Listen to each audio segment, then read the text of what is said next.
Hey everybody, I'm here with my friend Kevin, and it's my move. We're gonna start playing over chess here. It says I'm gonna abort if I don't do my first move. So how you doing today, Kevin?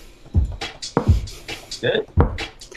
Excellent, excellent. So the idea here is supposed to be a little bit like that show Hot Wings, where in Hot Wings what they do is they eat spicy chicken wings, and it's more and more difficult to keep your concentration and answer the questions as you go along. But here we're looking to build resentment against each other. But really, I guess the first thing, I'll get to my talking points here first. The whole idea is I want to get some idea to you in the audience that we're 3 and 4 dimensional people.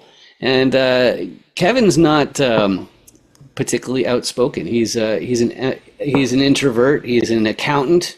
And he's a commercial real estate guy. And that's actually why we're doing this right now, is we're doing this for commercial real estate, which seems very, very strange, I think.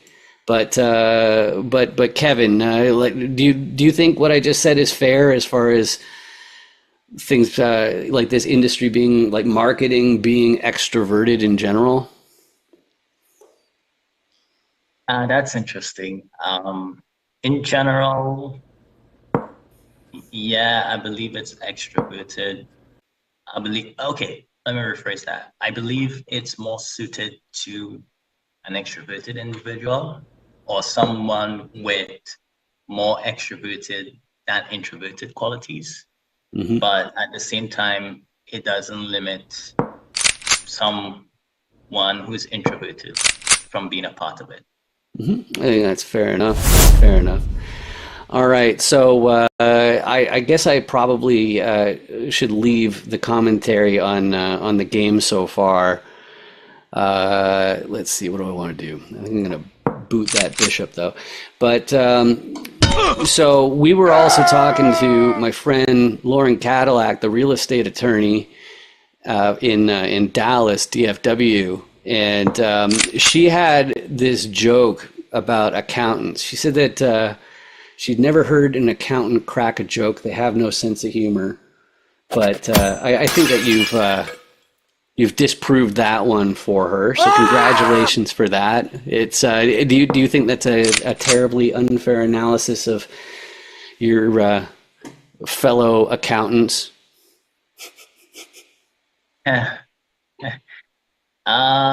So how do I phrase this? I mean, people are people. There are funny people, there are people who are not funny, and there's everything in between. And I guess comedians will be on stage on a stand-up stage with a mic, and accountants will be behind a desk by themselves. So I guess introverts versus extroverts again. So I guess accountants may appear that way, but I guess maybe if you spend time, get to know them, it may be a little bit different, you know? So Mm-hmm. Mm-hmm. yeah. So you don't think it's finance or compliance that just basically beats the fun out of people? No. Because I know with engineers, if engineers, it's a different kind of deal, which is that real math, once it gets past arithmetic, it's really, really difficult. Right. But so there you go. So while we're dealing with stereotypes, then one thing that I thought was really interesting about meeting you, me, I'm from the internet, also from Canada. I lived in Asia for 15 years. So I remember one thing that stood out to me that surprised me is that you said living in Trinidad, you feel like you were never really exposed to racism. Well, that's not quite true. Okay. Growing up in growing up in the school that I went to and the places that I've been to, I've never experienced it. I mean, there is racism in Trinidad, not to the extent like other places, other countries, but I've never experienced it until I got into the corporate world in Trinidad, you Mm. know. Hmm. But yeah. Well, I guess that kind of gets into a little bit of the conversation we were having earlier about competition. Like it hits me that I guess this is the thing to say to you in the audience there, just to be clear. Like part of what my intentions were here. Let's see here. I think I'm going to do that. Yeah. Part of what my intentions. Yeah, it's okay.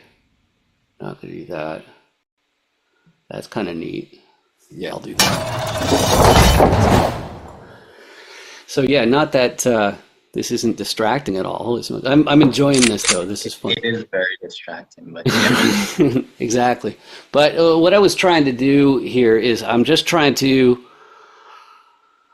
really get to a level of conversation that you can't normally get to. And the only reason, and like, I guess part of it is to really get into the subject that inspired this piece, which was you had that video you mentioned, which was on determinism and free will. And with the two of us, we can hop into that conversation very, very quickly and without missing a beat. But I think most people, if you just say determinism versus free will, they're not going to really know where to start, I think. So, Right. so I'm gonna take this this pawn here, I think, and then I'm gonna ask you. So, when you think of determinism, what would you say that is?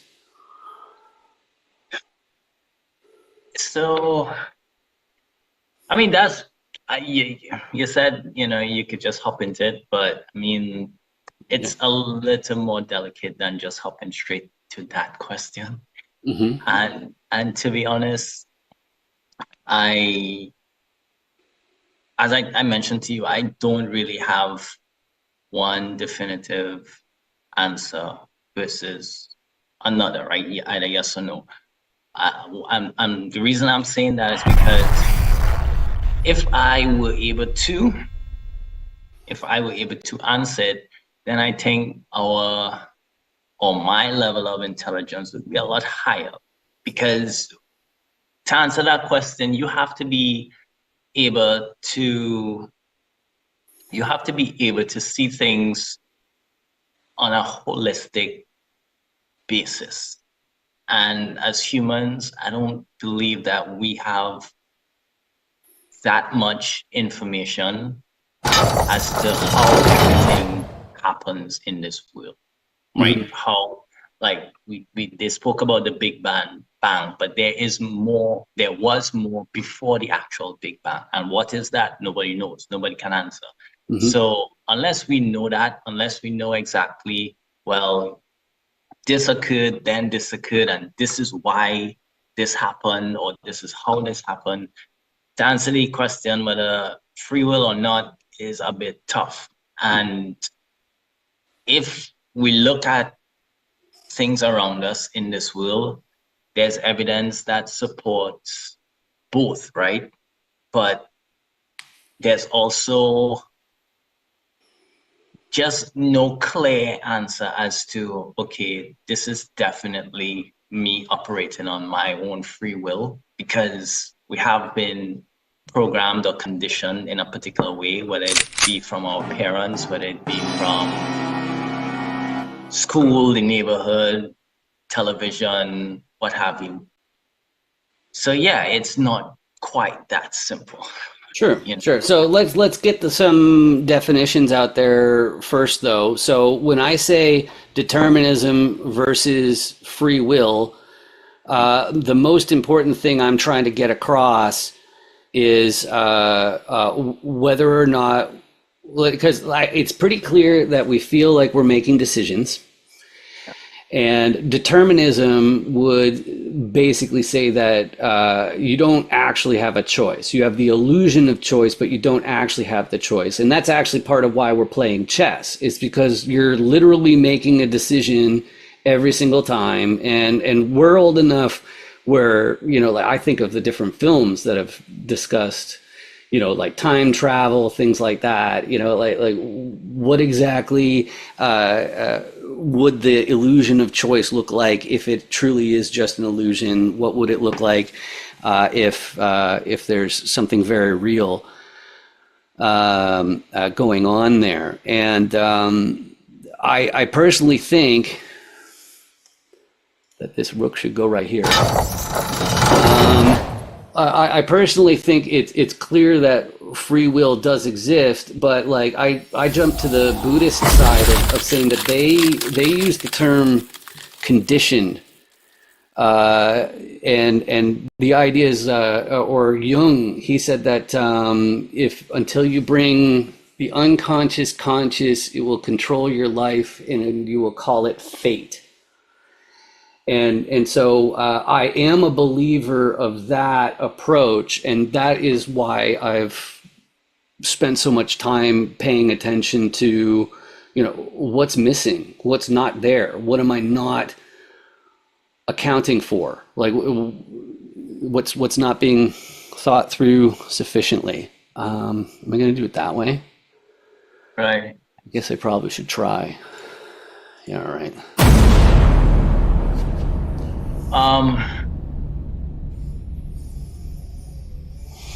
So, yeah, this is determinism. Sorry for interrupting, but yeah, so determinism versus free will. Free will would mean that we actually do have the freedom to make a decision. Oh, I didn't even see that.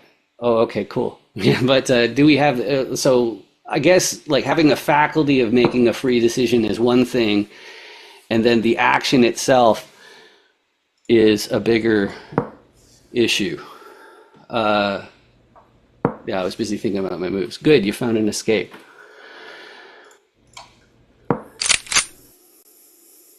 But I do get the rook. right.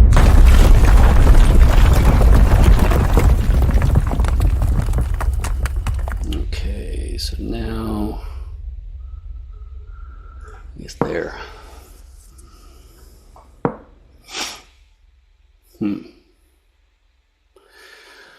So the other thing I was thinking, I mentioned the race thing earlier because I was thinking, okay, so when it comes to stereotypes and things like that, I know one of the biggest ones is that white people can't dance, and then the other one is that accountants among the white people, they definitely be like top billing as far as most likely to be unable to dance. You see. And those are all just sayings, and again, those are things that have been conditioned in people's minds. So that's why it's the first thing they go with. But I mean, white people, I have met white people who can dance, Right. and so it's all relative. It all depends on where you go. It definitely depends. I wouldn't say it in such a general way that white people can't dance. So yeah. Oh, that's funny. Well, I figure if I can't get a rise out of you with the chess, I might as well push some other buttons. Well, that's fine. I mean, talking and playing is distracting. I suppose we concentrated and I'm making mistakes after mistakes, because I could have had you a long time ago and I just messed that up. So yeah. Oh, that's funny. That's funny. So that's check. I'll take that. So there you go. What else did I have here? So, Kevin's thoughtful and disciplined and has a lot of depth to him. And that's why I consider him to be one of my best friends. And that's even just beyond commercial real estate. That's about, beyond making good decisions. I know that you're active on LinkedIn just like me. Is LinkedIn the best way to reach you, Kevin? Yeah. LinkedIn, Instagram, one of the two best options to reach me. Sweet. Let me try this way. Okay. Let's take this pawn. Yeah, I think that's how I'll do.